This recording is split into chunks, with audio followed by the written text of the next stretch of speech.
오늘 하나님 말씀은 골로새서 1장 2절의 말씀입니다.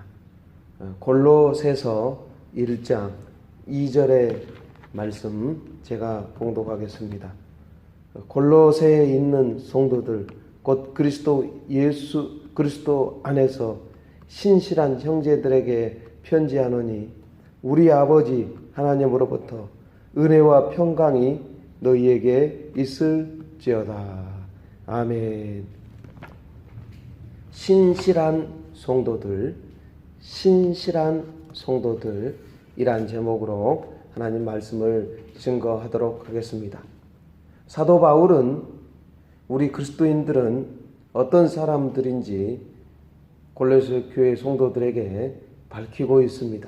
2절을 보시면 골로새에 있는 성도들 곧 그리스도 안에서 신실한 형제들에게 편지하노니, 사도 바울은 골로새 교인들이라고 말하지 않습니다. 골로새에 있는 성도들이라고 말을 합니다. 성도란 구별했다는 말입니다. 구약시대에 하나님은 유대인들을 이방인과 구분하셨습니다. 그때는 유대인들이 성도였습니다. 그런데 예수님이 십자가에 못 박히심으로 하나님의 구원 계획은 유대인에게 뿐만 아니라 이방인, 에베소 사람들도 또 골로새 사람들도 유대인처럼 성도가 된 것입니다. 이 사람들은 이전에 누구에게 자기 몸을 바친 사람들입니까? 우상 앞에 헌신한 사람들입니다. 오늘 우리도 마찬가지입니다. 우리는 누구였습니까? 우리는 이전에 세상이 요구하는 대로 따라다닌 세상 사람들이었습니다. 그런데 우리도 골로새 성도들처럼 성도가 된 것입니다. 그러면 성도가 무엇입니까? 성도는 착한 사람이 아닙니다.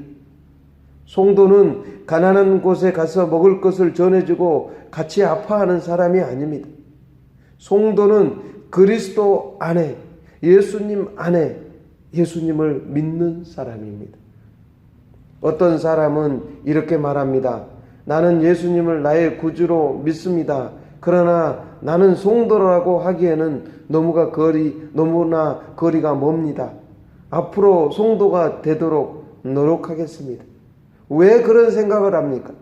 우리가 믿지 않는 사람과 차이가 없다고 생각하기 때문입니다. 믿지 않는 사람들과 똑같이 행동하고 남에게 본이 되지 않는다고 생각하기 때문입니다. 그래도 우리의 신분은 성도입니다.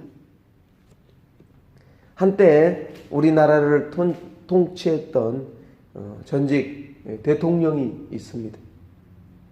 그 가정에는 하나밖에 없는 귀한 외아들이 있었습니다. 그런데 그 귀한 애아들이 속을 썩였습니다. 그 아들이 사회에 본이 되지 않았습니다. 그런데 보십시오. 그 아들이 사회에 본이 되지 않는다고 대통령의 아들이 아닌 것입니까? 여전히 그 아들은 한 나라의 대통령의 아들이었습니다. 그 행동 때문에 신분이 변하지 않습니다. 우리가 바로 이런 사람입니다. 우리가 예수님을 나의 구주로 인정하면 우리의 신분은 성도입니다. 거룩한 사람입니다. 우리가 테레사 수녀처럼 가난한 사람들과 같이 하지 못하고 같이 하고 그것은 다음 문제입니다. 선교지에 가서 내 몸을 던져 그들을 사랑하고 못하고 하고는 다음 문제입니다. 우리가 그렇게 살지 못한다 하더라도 우리는 하나님의 은혜로 예수님 안에서 성도가 된 것입니다. 예수님의 십자가의 은총 때문에 그런 것입니다. 나의 공로로 된 것이 아닙니다. 나의 행위로 된 것이 아닙니다. 그러므로 하나님의 은혜로 성도가 되었다는 것에 감사하십시오. 교회는 사람들의 모임이 아니라 성도들의 모임입니다. 교회는 프로그램으로 돌아가는 것이 아니라 하나님이 선택하신 성도들이 모이는 곳입니다. 우리 교회가 프로그램으로 돌아가는 교회가 아니라 성도들의 모임이기를 주의 이름으로 축원합니다. 그럼 성도는 어떻게 살아야 됩니까? 2절을 다시 보시면 성도는 그리스도 안에서 신실한 사람들이라고 말을 합니다. 그리스도 안에서 신실한 형제들에게 편지하노니, 여기서 이 신실함이란 말은 믿음으로 행한다는 뜻입니다. 우리의 신분이 성도가 되었다면 우리는 그렇게 살아야 됩니다. 믿음으로 살아야 됩니다. 대통령의 아들이 비난을 받는 것은 대통령의 아들답게 살지 못했기 때문입니다. 우리가 성도의 신분을 가지고 신실하게 살지 못하면 우리의 신분은 변하지 않지만 우리는 세상 사람들에게 비난을 받게 될 것입니다. 그러므로 우리는 세상 사람들에게 신뢰를 받을 만한 신실한 성도가 되어야 됩니다. 가정에서도 신실해야 됩니다. 직장에서도 신실해야 됩니다. 학교에서도 신실해야 됩니다. 어떤 사람이 시장에 가서 물건을 샀다고 합니다. 물건을 파는 주인이 어느 집을 가리키면서 혹시 우리 집 조울이 맞나 안 맞나 의심스러우면 저 집에 가서 달아보세요 하더랍니다.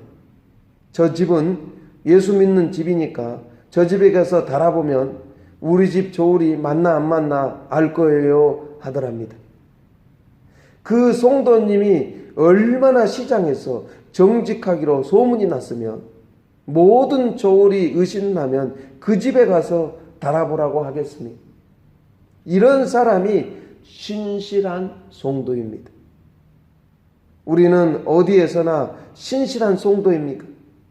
저 사람한테 가면 거짓이 없다라는 소리를 듣습니까? 우리가 신실한 성도가 될 때 이 세상은 변화될 것입니다. 초대교회 때 그리스도인들은 엄청난 로마의 권력 앞에, 이교도의 우상 숭배 앞에, 헬라 사상 앞에 초라한 존재였습니다. 초대교회 사람들은 소수의 사람들이었습니다. 그럼에도 불구하고 그들은 로마를 변화시켰습니다. 세상을 변화시켰습니다. 무엇 때문입니까? 그들은 세상 사람들과 달랐기 때문입니다. 그들은 소수였지만 신실한 사람들이었습니다. 요즘 초대교회 때보다 그리스도인들은 훨씬 더 많아졌지만 세상은 변화되지 않고 있습니다. 왜 그렇습니까? 우리 그리스도인들이 신실하지 않기 때문입니다. 요즘 그리스도인들은 믿을만 합니까? 객관적으로 볼 때 그리스도인이라고 하면 그것이 보증수표가 됩니까? 요즘 한국 교회의 위기는 무엇입니까? 정치적, 경제적, 사회적 위기가 아니라 우리 그리스도인들의 도덕적 위기인 것입니다. 그리스도인들이 양심적이지 못한 것이 가장 큰 위기입니다. 그리스도인들이 신실하지 못한 것이 가장 큰 위기입니다. 인도 선교사로 헌신한 맥스웰은 인도 선교를 하기 위해서 가는 곳마다 그 지방의 말을 배웠습니다. 한 지방에 가서 그곳의 힌두 교인을 붙잡고 말을 가르쳐 달라고 요청했습니다. 수고비는 요구하는 대로 다 지불하겠다고 약속했습니다. 그런데 그 힌두 교인은 한마디로 거절하더랍니다. 이유는 딱 한 가지였습니다. 당신과 함께 있어서 기독교인이 되지 않는 사람이 없다. 그래서 나는 싫다. 이것이 바로 그리스도 안에서 신실한 성도의 모습인 것입니다. 오늘 우리도 예수님 안에서 신실한 성도가 될 수 있기를 주의 이름으로 축원합니다. 사도 바울은 골로새 성도들에게 은혜와 평강을 기원합니다. 2절 다시 보십시오. 우리 아버지 하나님으로부터 은혜와 평강이 너희에게 있을지어다. 예수님 안에 있는 사람이 받는 축복은 은혜와 평강입니다. 그 당시 사람들이 흔하게 쓰는 인사가 은혜와 평강이었습니다. 그런데 여기에는 그 이상의 의미가 있습니다. 은혜와 평강, 우리 믿음 전체를 압축해 주는 말입니다. 은혜는 믿음의 시작이요 평강은 믿음의 끝입니다. 은혜는 구원의 원천입니다. 우리는 하나님의 은혜로 구원받았습니다. 은혜 없이는 그리스도인의 삶이 시작되지 않습니다. 은혜 없이는 구원 없습니다. 그러므로 은혜는 구원과 믿음의 시작입니다. 그러면 은혜 받은 사람의 결국은 무엇입니까? 바로 평강입니다. 우리가 주님 앞에 서는 날까지 가져야 할 결론은 무엇입니까? 그것은 하늘에서 내려온 평화입니다. 예수님을 믿는 사람들의 축복 가운데 이 두 가지가 가장 귀한 축복입니다. 날마다 하나님의 은혜를 경험하는 성도가 되기를 바랍니다. 날마다 하나님의 평강이 넘쳐나기를 바랍니다. 이것이 우리 인사가 돼야 돼요. 누구를 만나든지 어디 가든지 어느 직장과 어느 사업장에 있든지 어느 학교를 가든지 은혜와 평강이 넘쳐날 수 있기를 주의 이름으로 축복합니다. 기도하겠습니다. 전능하시고 거룩하신 하나님, 예수님 안에서 우리는 성도가 되었습니다. 나의 공로, 나의 노력으로 성도가 된 것이 아니라 예수님의 핏값으로 거룩한 백성, 성도가 되었습니다. 이제 어떻게 살아야 됩니까? 성도답게 살게 하여 주옵소서. 하나님의 백성답게, 자녀답게 살게 하여 주옵소서. 신실한 성도들이 되게 하여 주옵소서. 어디를 가든지 어디 있든지 무엇을 하든지 신실한 성도들이 되게 하여 주옵소서. 어디 있든지 어디 가든지 은혜와 평강이 넘치는 성도들이 되게 하여 주옵소서.